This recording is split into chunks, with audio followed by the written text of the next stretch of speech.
Home Assistant is a powerful open source home automation platform. If you're looking to try out Home Assistant, one of the first things you'll need to do is install it. In this video, I'm going to show you step by step how to install the Home Assistant operating system on a Raspberry Pi. If you'd rather install it on an x86 mini PC, I'll link to a separate guide that I already created for this. Home Assistant has been powering my smart home for a long time. I've got hundreds of devices, and I've been through the installation process more than once. If you're new to Home Assistant, my hope is that I can make it seem less daunting for you. And if you're new here, my name is Michael Leen, and this channel is all about how tech can make you more productive, especially through home automation, with new videos every week. There are three main steps to installing Home Assistant OS on a Raspberry Pi, and I'll walk you through each of them. First, you're going to write the image to an SD card. Second, you'll connect and start up the Raspberry Pi. Third, you will then access Home Assistant and complete the onboarding process. If you run into issues at any point, make sure you see my troubleshooting tips toward the end of the video. To install Home Assistant on a Raspberry Pi, you'll need four things: a Raspberry Pi 4 or 5 with its power supply, a micro SD card with at least 32 gigabytes, an SD card reader if you don't already have one in your computer or a docking station, and an Ethernet cable. To begin, download and install the Raspberry Pi imager on your computer. Once downloaded, open it and select your Raspberry Pi device, such as a Pi 4 or Pi 5. Then, you'll need to choose the Home Assistant OS, which will be written to your SD card. Select Choose OS, Other Specific Purpose OS, Home Assistants and Home Automation, and then Home Assistant. Choose the Home Assistant OS for your hardware.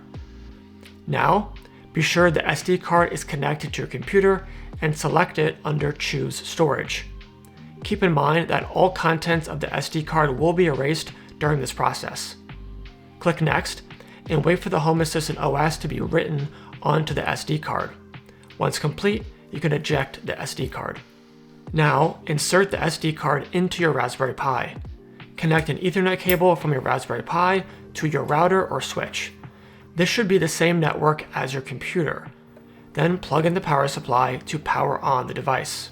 Before I continue, I want to briefly share two cool products that I use from today's sponsor, ThirdReality, both of which use Zigbee and make it easier to care for your houseplants. The Smart Watering Kit can water your indoor plants all on its own. It adjusts watering duration and frequency based on your plant's needs, and it displays this information on an LED screen. There are also physical controls, so you're not totally reliant on a smartphone app. It will alert you if water is low, and has built-in features to prevent siphoning and issues from flow restrictions. It runs on 4 AA batteries, so you can place it anywhere inside your home. This device is especially helpful for travel, allowing you to care for your indoor plants remotely. But you're going to want to pair it with the Smart Soil Moisture Sensor, which is sold separately. You place it into your potted plant, and it detects the moisture level. It uses a capacitive sensor, which holds up well against the pH levels in soil. Combined, the Smart Watering Kit and Smart Soil Moisture Sensor can save you time and hassle of managing indoor plants and give you peace of mind about plant care when you're traveling. Both connect to Home Assistant using ZHA or Zigbee to MQTT, along with a bunch of other smart home hubs and ecosystems. See the link in the description if you want to check it out, and thanks to ThirdReality for supporting the channel. Give the Pi up to 5 minutes to ensure it's fully booted up. Then, you'll want to visit this URL from a browser on your computer. If for some reason this page does not load, you can instead enter the IP address of your Raspberry Pi in your browser. You can get the IP address by visiting your router's web interface. The IP address will look like this, and you'll just replace the X's with the numbers from your Pi's IP address. At this point, you should be able to access Home Assistant from your computer's browser, which means you can continue with onboarding. When you visit that page in your browser, you should see a note that says Preparing Home Assistant. Preparation may take a little while. Once preparation is finished, you should see a welcome screen. It may be necessary to refresh the page to see this. From the welcome screen, you can set this up as a new installation, or you can restore from a backup. For this tutorial, I will focus on a new installation of Home Assistant. To do this, click Create My Smart Home, and then enter your name, a username, and a password. Keep in mind that the name will be shown as the name of the person in the UI, whereas the username is just for login purposes. Make sure to save your login credentials someplace safe, as you will not be able to recover the owner credentials if they are lost. Once done, click Create Account.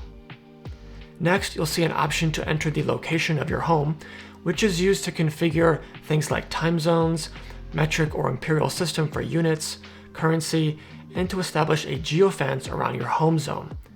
This will be really useful for your home automations. Once your location is found, click Next. Then you can choose which information you are willing to share, if any, and then click Next.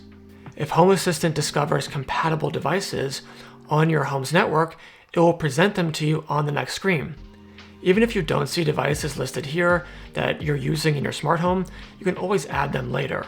If you made it this far, congrats! You've completed the Home Assistant OS installation on a Raspberry Pi, as well as the Home Assistant onboarding process. If you ran into any issues with your installation, here are a couple of tips.